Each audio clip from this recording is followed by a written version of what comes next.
ഇത് റുക്സി തച്ചിറയ്ക്കൽ. Cerebral palsy ബാധിച്ച ഈ സഹോദരി തലശ്ശേരി സ്വദേശിനിയാണ്. തൻ്റെ ജീവിത അവസ്ഥകളിൽ നിരാശ പൂണ്ട് വേലികെട്ടി അതിൽ ഹോമിക്കാനുള്ളതല്ല ഈ ജീവിതമെന്ന് സമൂഹത്തെ ബോധ്യപ്പെടുത്തി കൊടുക്കുകയാണ് റുക്സി. തൻ്റെ പരിമിതികളിൽ നിന്നുകൊണ്ട് തൻ്റെ നാടിനും പ്രത്യേകിച്ച് ഭിന്നശേഷിക്കാരായ വിദ്യാർത്ഥികളുടെ പഠനാവശ്യങ്ങൾക്കായി ഓടിയെത്തുന്ന ഈ സഹോദരിയോട് കേരളത്തിൽ അങ്ങോളം ഇങ്ങോളമുള്ള നിരാലംബരായ നിസ്സഹായരായ എത്രയോ പേർ കടപ്പെട്ടിരിക്കുന്നു. രക്ഷാ society for the children with special needs എന്ന് പറയുന്ന ഈ ഒരു ഓർഗനൈസേഷൻ, ഇത് എന്താ പറയുന്നത്, ഇതിലെ കുട്ടികൾക്ക് വേണ്ടിയിട്ട് ഏറ്റവും കൂടുതൽ ബുദ്ധിമുട്ടുന്ന അല്ലെങ്കിൽ ഏറ്റവും കൂടുതൽ പ്രവർത്തിക്കുന്ന ഒരു വ്യക്തി എന്ന് പറയുന്നത് റുക്സിയുടെ കുറച്ച് മാസങ്ങളായിട്ടുള്ള റുക്സിയുടെ ഈ ഒരു ജേർണിയിൽ ഞാനും പങ്കായി.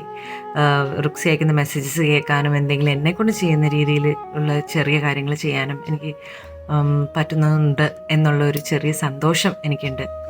പക്ഷെ റുക്സി എന്ന് പറയുന്ന ഒരു വ്യക്തി നിങ്ങൾക്ക് വേണ്ടിയിട്ട് അല്ലെങ്കിൽ ഈ കുട്ടികൾക്ക് വേണ്ടിയിട്ട്, ചിൽഡ്രൻ വിത്ത് സ്പെഷ്യൽ നീഡ്സ് ആയ കുട്ടികൾക്ക് വേണ്ടി ചെയ്യുന്നത് വലിയൊരു കാര്യമാണ്. കാരണം റുക്സിയുടെ ഒരു കാര്യവും ഇതുവരെ പറഞ്ഞ് ഞാൻ കേട്ടിട്ടില്ല. സോ എന്തായാലും റുക്സി മനോഹരമായി ഈ ഒരു കാര്യം മുന്നോട്ട് കൊണ്ടുപോകുന്ന ഈ കോവിഡ് കാലത്താണെങ്കിലും സാധാരണ ജനങ്ങൾക്ക് പോലും ഒരുപാടധികം പ്രശ്നങ്ങൾ സാമ്പത്തികമായും മാനസികമായും എല്ലാം നേരിട്ടപ്പോഴും ആ നേരത്ത് പോലും ഈ കുട്ടികൾക്ക് വേണ്ടിയിട്ട് ഏറ്റവും കൂടുതൽ എൻ്റെ അടുത്ത് സംസാരിച്ചിരിക്കുന്ന ഒരു വ്യക്തി എന്നുള്ള നിലയിൽ റുക്സിയുടെ എല്ലാ പ്രവർത്തനങ്ങൾക്കും ഞാൻ എല്ലാവിധ ആശംസകളും അറിയിക്കുകയാണ്. കൊച്ചിയിലെ സെഹിയോൺ പ്രേക്ഷക സംഘം ഉൾപ്പെടെ നിരവധി മേഖലകളിൽ റുക്സിയുടെ സേവനങ്ങൾ എത്തിയിട്ടുണ്ട്. എറണാകുളത്തെ കൊച്ചങ്ങാടിയിലുള്ള രക്ഷാ സൊസൈറ്റിയുടെ സ്പെഷ്യൽ സ്കൂളിൽ തൻ്റെ നിസ്സീമമായ സഹായ സഹകരണങ്ങൾ ഇന്നും തുടരുകയാണ് ഈ സഹോദരി. പലരുടെയും സ്നേഹവാത്സല്യങ്ങളും പ്രോത്സാഹനങ്ങളും സഹായഹസ്തങ്ങളുമാണ് ഈ സഹോദരിയുടെ പ്രവർത്തന മണ്ഡലങ്ങളുടെ ഊർജം. ഒരുപക്ഷെ എടുത്തു പറയേണ്ടത് എന്നും കൂടെയുണ്ടായിരുന്ന കലാഭവൻ മണി ഉൾപ്പെടെയുള്ളവരുടെ സ്നേഹസാന്നിധ്യ സഹായങ്ങളാണ്.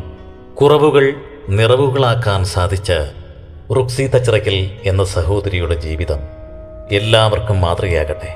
സ്നേഹസാന്ത്വനങ്ങളുടെ ഒരു നിലവിളക്കായി ജ്വലിക്കട്ടെ.